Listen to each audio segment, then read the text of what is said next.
Hi everybody, here we are with our grammar homework. We're starting on page 32 with contractions.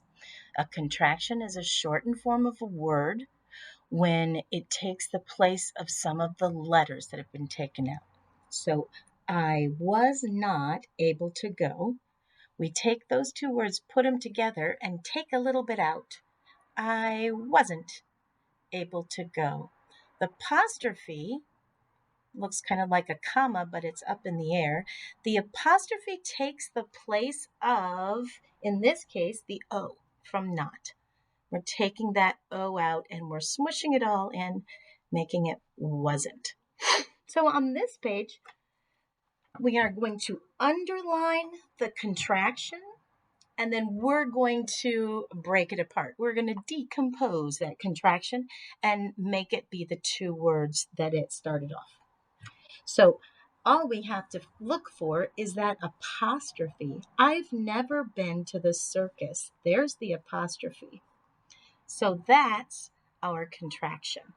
I've never been to the circus. I have never been to the circus. I've. Good. The artist hasn't sold any of his paintings. Looking for that apostrophe. Hasn't is my contraction. The artist hasn't, that's a lot like wasn't, right? Has not. The artist has not sold any of his paintings. Number 3, Jenna can't find her book. There's the apostrophe. Can't is my contraction. And again, in apostrophe T, that's going to be not every time. So Jenna can not. Now, when we make it a contraction, we only use one of the N's. But here we have can and not. So both the N and the O come out. Who will be coming to the party? There's my contraction. There's the apostrophe. Who'll be coming to the party is who will. Don't forget to bring your lunch. There's my apostrophe. Don't is the contraction. Don't. Do not forget to bring your lunch. Excellent. Let's look down at the last two on that page. We're going to rewrite these sentences and we're going to turn these underlined words into a contraction. The catcher did not come to the baseball game.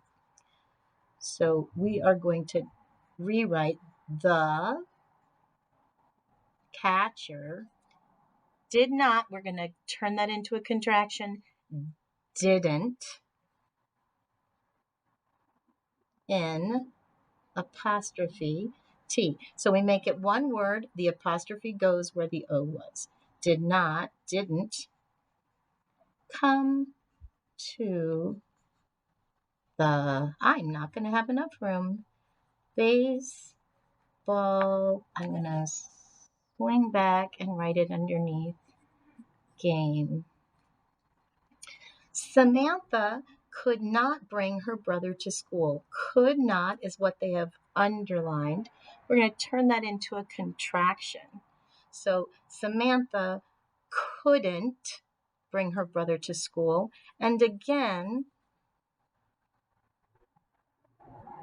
we're going to just put the apostrophe where that O is and make it into one word, N apostrophe T. Samantha couldn't bring her brother to school. Ooh, just enough room for me. But if you need to, go ahead and swing back. And if you need to pause, you can pause right here. I'm going to go and do the second page.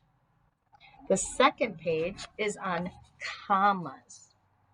Now, we've talked about commas with the introductory part of a letter when you're doing the opening of a letter.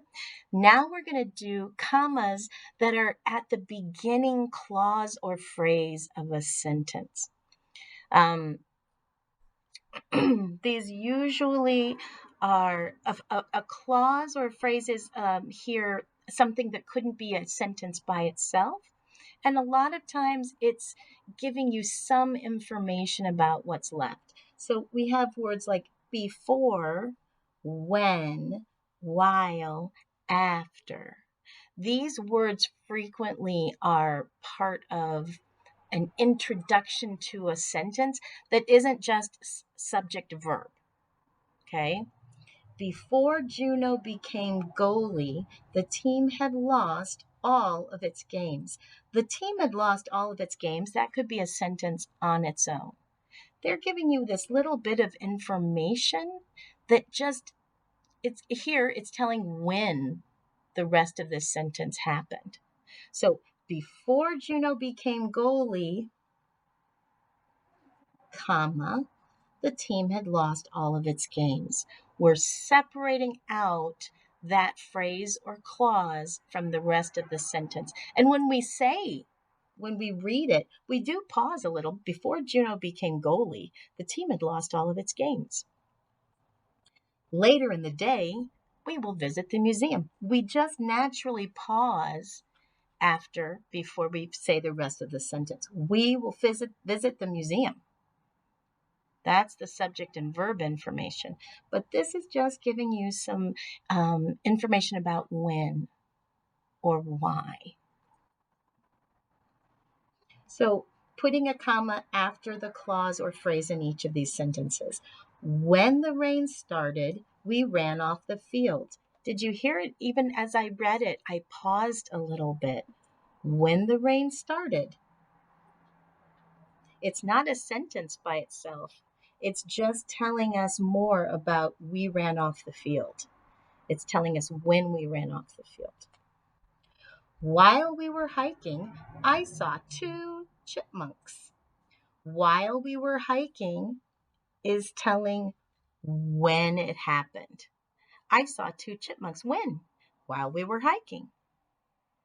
Now, that clause could go at the end too. I saw 2 chipmunks while we were hiking. When it comes at the beginning, though, it needs to be separated by a comma.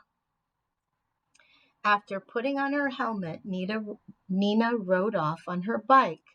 So Nina rode off on her bike. That's the main idea of the sentence. But they're going to tell us when she rode off on her bike.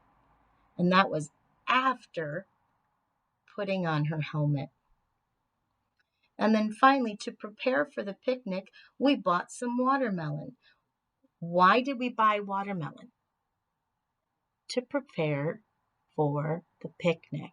To prepare for the picnic, comma, we bought some watermelon. So now if you need to take a moment to pause to put those in, they're just commas, so it doesn't take that long. But if you weren't quite sure where they all go, you can again pause here. We're going to rewrite the 2 sentences at the bottom. Before Sean left the party, he said goodbye to everyone. We're going to rewrite this sentence and we are going to put the comma in. Before Sean left the party, he said goodbye to everyone. He said goodbye to everyone. That's the main part. This is our introductory clause. So we are going to put in here, before Sean left the party, comma, he said goodbye to everyone. Before Sean left the party, comma. So making sure that your comma doesn't sit on the line, right? Your comma needs to it has a little tail, needs to hang down. All right. While we are waiting, let's eat our snacks.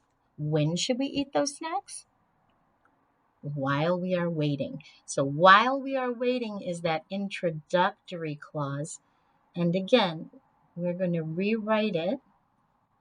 While we are waiting, comma, let's, oh, there we have a contraction. Let's eat our snacks.